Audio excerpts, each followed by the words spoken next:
ஸ்ரீ தியாக பிரம்மம் 26ஆம் பகுதி.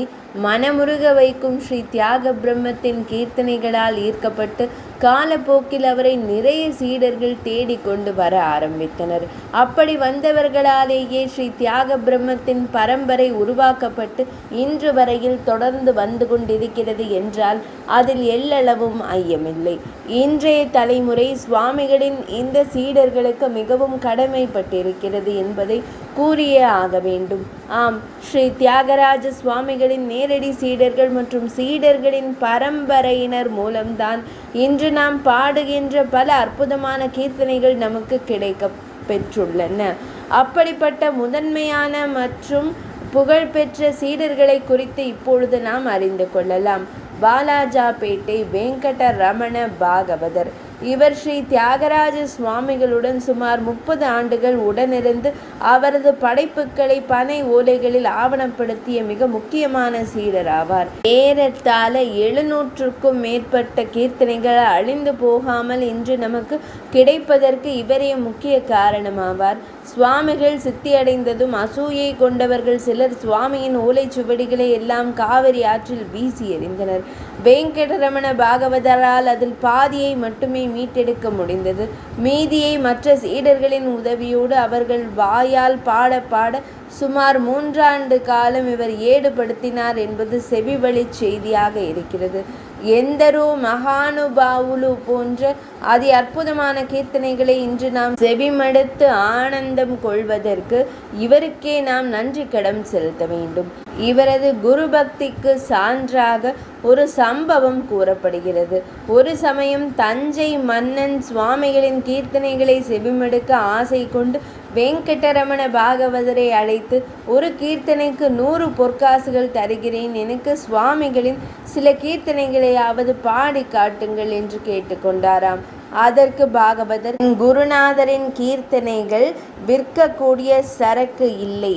அவ்வளவு ஆசை இருந்தால் நீங்கள் திருவையாறுக்கு வாருங்கள்.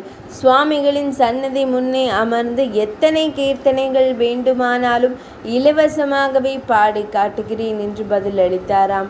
நிதி சால சுகமா என்று வினவியவரின் சீடர் வேறெப்படி இருந்திருக்க இயலும்? குருவிற்கேற்ற சிஷ்யராகவே அவர் நடந்து கொண்டார். வீணை குப்பையர். ஸ்ரீ தியாகராஜ சுவாமிகளின் சீடர்களில் தலை சிறந்தவராகவும் இசையமைப்பாளர்களாகவும் விளங்கியவர் இவரே. இவர் சுவாமிகளின் நேரடியான சீடர் இல்லை. சுவாமிகளின் இல்லத்திற்கு பக்கத்து இல்லத்தில் குடியிருந்த இவர் சுவாமிகள் பாடுவதை செவிமடுத்து அதை ஸ்ருதி சுத்தமாக வீணையில் வாசிப்பதை வழக்கமாக கொண்டிருந்தார். ஏகலேவன் போன்று சுவாமிகளின் கீர்த்தனைகளை பயின்ற இவரது சிஷ்ய பரம்பரையினர் பாடுவது காரைக்குடி வீணை பாணி என்று அழைக்கப்படுகிறது. மானாம்புச்சாவடி வெங்கட சுப்பையர். ஸ்ரீ தியாகராஜ சுவாமிகளின் நெருங்கிய உறவினரும் பிரதான சீடர்களில் ஒருவருமான இவர் பிற்காலத்தில் பல சிறந்த கலைஞர்களை உருவாக்கியுள்ளார். ஸ்ரீ தியாக பிரம்மத்தின் உற்சவ சம்பிரதாய கீர்த்தனைகளை இவரே பிரபலப்படுத்தினார் என்று கூறப்படுகிறது. தஞ்சாவூர் ராமராவ். ஸ்ரீ தியாகராஜ சுவாமிகளின் அந்தரங்க செயலாளராக இருந்தவர். சுவாமிகளின் சீடர்களில் இவரே வயதில் மூத்தவரும் ஆவார். உமையாள்புரம் கிருஷ்ண பாகவதர் மற்றும் சுந்தர பாகவதர். ஸ்ரீ தியாகராஜ சுவாமிகளின் கீர்த்தனைகளை வாய்மொழியாகவும் முறையாகவும் பலருக்கு பயிற்றுவித்த சகோதரர்களான இவர்கள் இருவரை குறித்த செய்திகள் மிகவும் சுவாரஸ்யமாக உள்ளன. ஸ்ரீ தியாக பிரம்மம் இவர்களுக்கு கீர்த்தனைகளை கூறி கொடுக்கும் பொழுது ஒருவருக்கு பல்லவியும் மற்றவருக்கு அணுபல்லவியும் சொல்லிக் கொடுப்பாராம். அவர்கள் அதை அப்படியே உள்வாங்கி பிறகு இணைத்து பாடுவார்களாம். இவர்களால் தான் உமையாள்புரம் பாணி என்றொரு தனி பாணியே பின்னாளில் உருவானதாக தெரிய வருகிறது. தில்லை ஸ்தானம் ராமையங்கார். பெரிய வயலின் வித்வானான இவர் ஸ்ரீ தியாகராஜ சுவாமிகளின் கீர்த்தனைகளுக்கு வயலின் வாசிப்பதை வழக்கமாக கொண்டிருந்தார். ஒரு சமயம் ஜமீன்தார் ஒருவர் இவரை கண்டு, உன் குருநாதர் தான் பணத்திற்காக பாடமாட்டேன் என்று மறுத்துவிட்டார். நீயாவது அவரது கீர்த்தனைகளை எனக்கு வாசித்து காட்டுவாய், உனக்கு நிறைய சன்மானம் தருகிறேன் என்று கூறியுள்ளார்.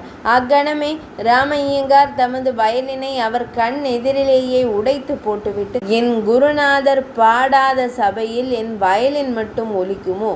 என்று வினவினாராம். மேற்படி தமது குருநாதரின் மீது அத்யந்த பக்தியை கொண்டிருந்த ஸ்ரீ தியாக பிரம்மத்தின் மேலும் சில சீடர்களை குறித்தும் பின்வரும் தினங்களில் அறியலாம். இன்றைய 26ஆம் பகுதி இனிதே நிறைவடைந்தது.